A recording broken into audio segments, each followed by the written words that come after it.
Hello, I'm Dr. Aysel Sanderson, and I would like to thank you for your interest in breast augmentation. My goal with this video is to give you a lot of information ahead of your consultation so that your time with me can best be utilized to answer any additional questions you may have and to determine the appropriate implant and size for you personally. If you're like most of my other patients, you've been thinking about this procedure for quite some time. As you take the next step to obtain more specific information, you will be able to decide personally if the procedure is appropriate for you. Only you can make that decision. So sit back and be prepared to gain important information about breast augmentation.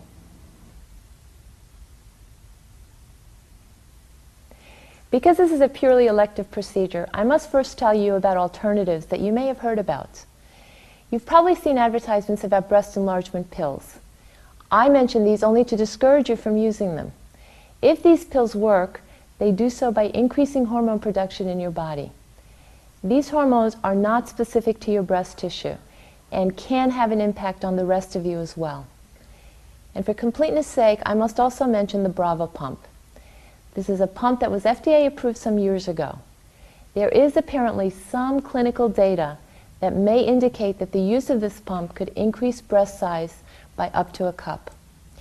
Although I personally have not had any experience with this device, if you desire any further information, they do have a website. Of course, what I'm going to focus on is the most common way of enlarging breasts through the use of implants. With any surgical procedure, there is risk. And of course, not having the procedure is always an alternative. You must weigh the risks and benefits and determine for yourself which is best for you.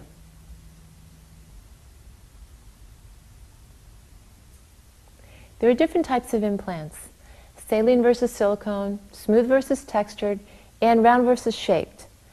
How does one decide which implant to get? This will be determined at the time of your consultation based on many different factors, including your preference, my experience, and recommendation, which is based on your breast tissue and your anatomy. As a general background, let me just say that there are some differences between these implants. No implant is absolutely perfect. There are always pros and cons to using one versus the other. This will be discussed in detail during your consultation with me. Now I'd like to talk with you about potential risks and complications associated with breast augmentation. Regardless of the implant we use, the number one risk is capsular contracture. Anytime we have something foreign in our body, whether it's a breast implant or a sliver under your skin, the body will recognize it as being foreign to you, and its defense mechanism is to isolate that thing from the rest of you. It does this by forming scar tissue around the foreign thing. The scar tissue around anything foreign in the body we call a capsule. The majority of the time, this capsule is basically a thin membrane that does exactly what it's supposed to and does not create a problem. However, in some individuals, for reasons we don't completely understand, the scar tissue thickens and starts shrinking or contracting around the foreign body. This is what we call capsular contracture. So what if capsular contracture occurs? After all, it is just scar tissue. Well, the scar tissue, as it starts to squeeze on the implant, puts pressure on the implant, so that when you touch your breast, the implant feels harder than usual. If the contracture progresses, the implant starts to change shape and becomes more and more like a squeezed round ball. This creates a distortion of the breast as the implant becomes more projecting and narrower at its base. The frustration with capsular contracture is that we don't know of a way to prevent it or predict it. I don't have a blood test that I can do, or a way of looking at a scar in your body to determine whether or not you will have a problem with capsular contracture. We do not have a cause and effect relationship. We know that scar tissue anywhere in our body is influenced by many different factors, such as genetics, nutrition, inflammation, hormonal levels, metabolism, medication, the immune system, bacteria exposure, etc., etc. We believe that in order for capsular contracture to occur, a combination of factors have to exist simultaneously that fit together just right like pieces of a puzzle. We believe that whatever this combination is, it's probably different from individual to individual and different in the same individual at different times in their lives. I only gave you a very short list of those factors that influence scar tissue. And the only factor from this list that remains mostly the same throughout your lifetime is genetics. Everything else changes. Some change on a minute-to-minute basis. This is probably why we haven't figured out how to prevent it and how to predict it. Capsular contracture is reported to be anywhere from 3 to 8% in saline implants and 20% or more in silicone gel implants. We only know of a few things that may decrease the risk of capsular contracture, not to zero, but to a lower range. We know that saline implants have a lower rate of capsular contracture compared to silicone gel implants. We know that placing the implant under the pectoralis muscle has some benefit in decreasing capsular contracture. And we know that washing the pocket that is created for the implant with an antibacterial solution also helps. But despite these measures, we do not know how to prevent it completely. What do we do if we develop capsular contracture? We have to go back in surgically and remove the scar tissue. Unfortunately, there is no way to predict whether you will redevelop it once it is removed or not. I must tell you that you can't decide to undergo breast augmentation believing that you are going to get these implants and they're going to be fine for the rest of your life. You must make the decision knowing that you will have further surgery sometime in the future related to your implants. Statistically, the most likely reason for the future surgery is either capsular contracture or deflation of the implants. You know, anything that is manufactured on this earth has some degree of failure, and implants are no different. Saline implants reportedly have a 4 to 5% chance of deflation, and deflation can occur from normal wear and tear, creases or folds in the implant caused by capsular contracture, or a manufacturing defect. Many patients ask, well, what happens if a leak develops? Most often, there is a gradual change in the shape and volume of the affected breast. Fortunately, the breast doesn't just go poof. It may be weeks before you actually notice the change. And what do we do if we have a deflation? We do have to go back and surgically remove the deflated implant and replace it with a new one. Implant companies do have a lifetime warranty, which means that they will give us a new implant to replace the deflated one. They will also pay for some portion of the cost of this replacement, at least during the first 10 years after your breast augmentation.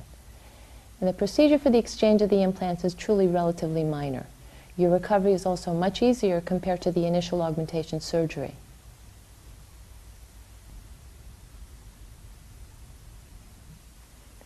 Now let's talk about other risks and complications. With elective surgery, I always say that if a risk is 1 in a zillion and you are the one person, statistics have no meaning. You must know about all the risks so that you can make an informed decision as to whether the benefits outweigh the potential risks and trade-offs for you personally. Bleeding and infection can occur with any surgery. And bleeding can occur up to 2 weeks after your surgery. Well, why does bleeding occur? I don't know of a surgeon, including myself, who would close an incision while there is active bleeding going on. When we make the pocket for the implant, there are blood vessels that are cut on purpose in order to create the pocket. These blood vessels are burned with a heat probe called a cautery to stop the bleeding. However, sometimes after surgery, if there is enough of an increase in blood pressure and pulse, the vessel can start bleeding again. And this can happen up to 2 weeks after your surgery. You might be wondering why 2 weeks? Because after 2 weeks, the scar tissue your body forms around the implant seals the ends of the blood vessels.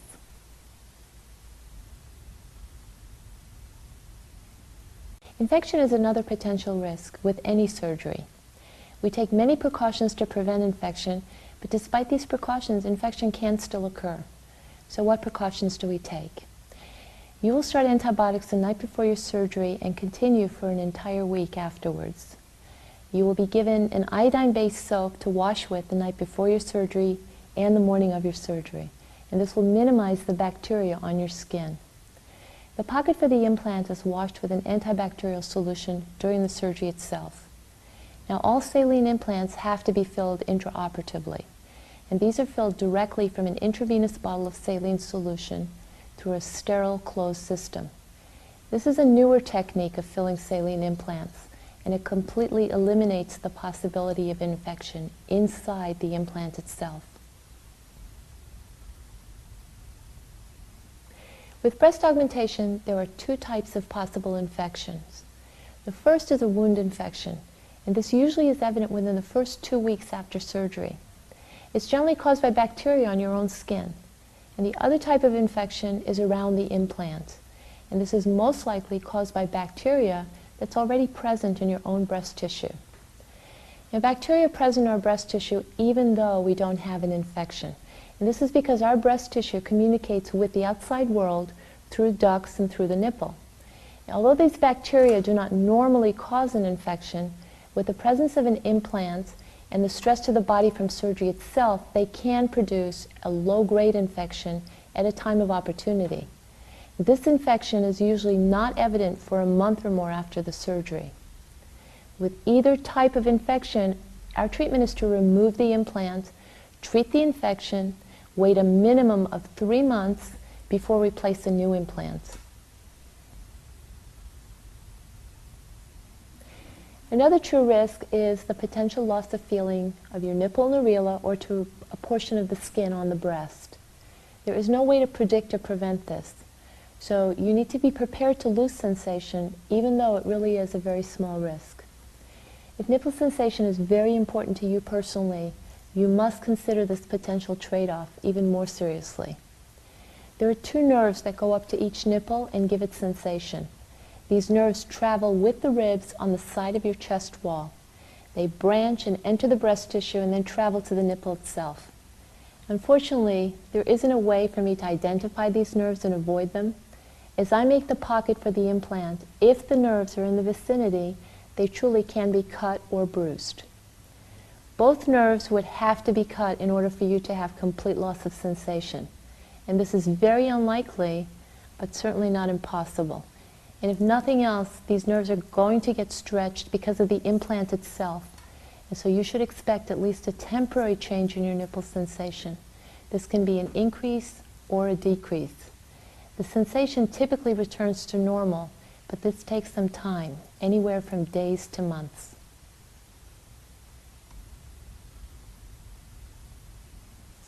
All saline implants, given enough time, will have some degree of rippling or wrinkling in their envelope. And this is truly a characteristic of saline implants. You know, we have not as yet figured out a way to prevent this. The more padding that you have, the less likely you will be able to see or feel this rippling.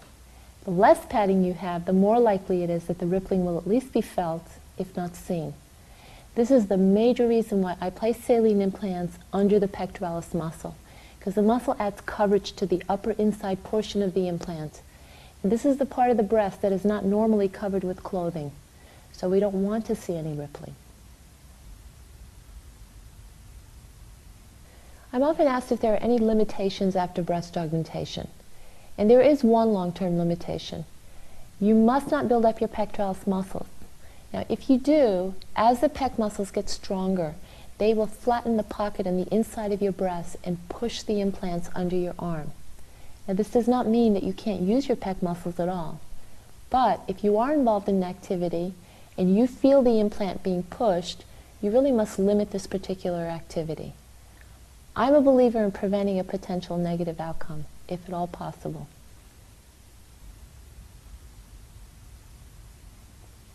Now that we've gone over the risks and complications, let's talk about the recovery.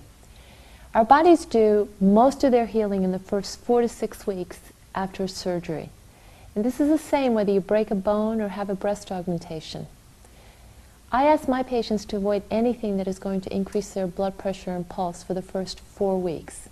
Now, this doesn't mean that you lay in bed and do nothing, but this does mean that you avoid aerobic exercises, heavy lifting, and straining.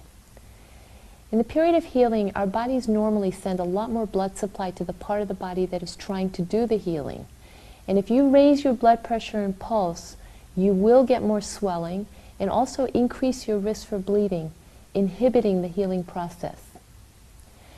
Now, you're also going to be shown how to move the implant around in the pocket starting 1 week after your surgery. And we call this massaging. Massaging has been shown to decrease the capsular contracture rate to some degree. This is particularly important during the first 6 weeks after your surgery, when you are forming the scar tissue around the implant, which lines the pockets.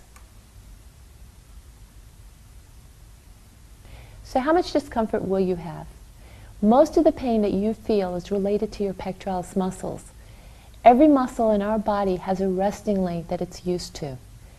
When we place an implant under the muscle is stretched, and the muscle tries to get back to its resting length by spasming. And these spasms actually feel like Charlie horses that you may have experienced in your calves, only these are on your chest wall. Most of the time, it takes approximately 2 weeks for the muscles to basically give up and get used to their new length. When we place the implants on top of the muscle, there is very little discomfort after surgery. I do give you prescriptions for muscle relaxant as well as pain medication. And these will take the edge off of the pain, but not necessarily eliminate the pain completely. Now, in summary, we have addressed many of the major points associated with breast augmentation surgery. And you are now ready for your personal consultation. At your consultation, I will answer any specific questions that you may have and explain in detail all of the factors to consider in picking the right implant size for you individually. I look forward to meeting you.